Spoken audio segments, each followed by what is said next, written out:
Verdi Sambo di persidangan menjelaskan soal skenario awal tembak-menembak yang ia susun.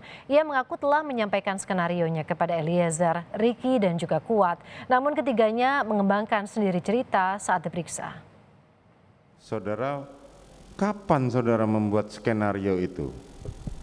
Setelah istri saya jemput ke dalam kamar, kemudian diantar Ricky ke Saguling, saya kemudian masuk kembali ke dalam menyampaikan ke Richard bahwa saya akan bertanggung jawab atas penembakan ini.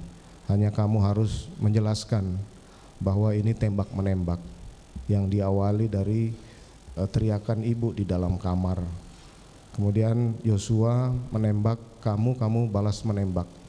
Itu saja skenario awal yang atau cerita tidak benar yang saya minta Richard untuk menyampaikan pada saat pemeriksaan. Nantinya apabila dilakukan pemeriksaan, Yang Mulia. Kapan itu saudara jelaskan kepada Richard?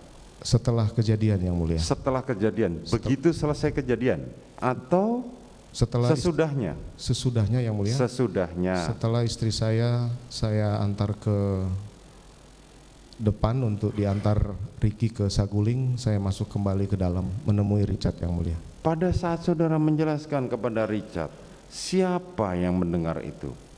Waktu itu hanya kami berdua di dalam. Hanya saudara berdua. Kapan saudara menjelaskan skenario itu kepada Ricky Rizal dan kepada Kuat Ma'ruf? Jadi setelah malam jenazah dibawa, saya menghadap ke pimpinan menjelaskan skenario itu.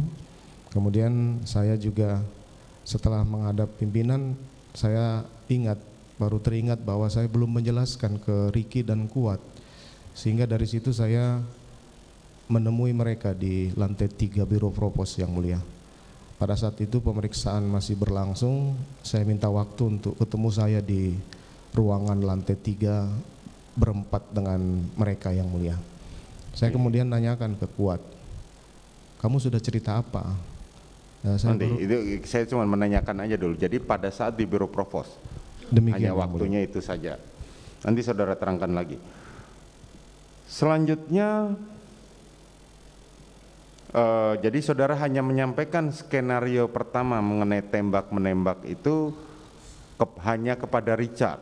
Ke Richard, kemudian setelah itu karena cerita atau skenario itu tembak-menembak anggota Polri, maka saya keluar kemudian menghubungi Karo Provos Brigjen Beni Ali, kemudian Karo Paminal, saya juga menghubungi dari Bareskrim, kemudian dari Polres yang waktu itu yang datang duluan adalah Kasat Serse. Nah, Kasat Serse ini masuk, kemudian saya jelaskanlah skenario itu. Skenario awal itu memang saya masih memasukkan kejadian Magelang waktu itu, Yang Mulia. Makanya mungkin dalam keterangan ada kejadian Magelang, kemudian saya minta untuk tidak usah dimasukkan dalam peristiwa itu. Pak Beni Ali datang juga saya jelaskan secara lengkap. Kemudian Pak Hendra Kurniawan juga saya sampaikan. Boleh saudara terangkan kembali apa skenario yang saudara terangkan kepada mereka semua itu? Saya sampaikan bahwa terjadi peristiwa tembak-menembak, sudah terjadi, kemudian saya masuk, Yang Mulia. Jadi saya datang, peristiwanya sudah terjadi. Bagaimana peristiwanya itu, ya saya kemudian membuat cerita yang tidak benar lah, bahwa Yosua masuk ke kamar, kemudian melecehkan istri saya.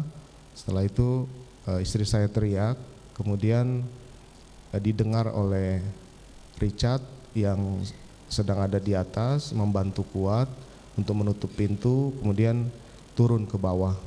Setelah ditegur, kemudian Yosua menembak Richard, Richard menembak Yosua. Tapi secara lengkap apa yang disampaikan dalam pemeriksaan itu mereka yang mengembangkan sendiri. Seperti contoh keterangan Richard bahwa dia bertanya dalam skenario, Yang Mulia, ada apa Bang?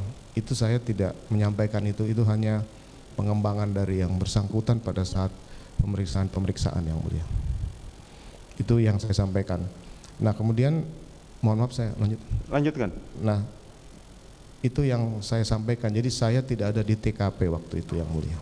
TKP penembakan. Saya masuk setelah kejadian. Makanya pada saat tanggal 13 itu saya mendapat laporan dari salah satu terdakwa obstruction yang menjelaskan di ruangan saya bahwa CCTV sudah ditonton, kemudian dia menyampaikan sebenarnya bagus, hanya komandan masuk itu Yosua masih nongol di taman. Akhirnya saya kaget waktu itu. Artinya bahwa ternyata CCTV di pos satpam ini masih menyorot Yosua, sehingga tidak sesuai dengan apa yang saya sudah sampaikan kepada 3 terdakwa ini. Makanya saya kemudian memerintahkan untuk memusnahkan dan merusak laptop dan flash disk yang sudah ditonton oleh beberapa terdakwa itu, yang mulia.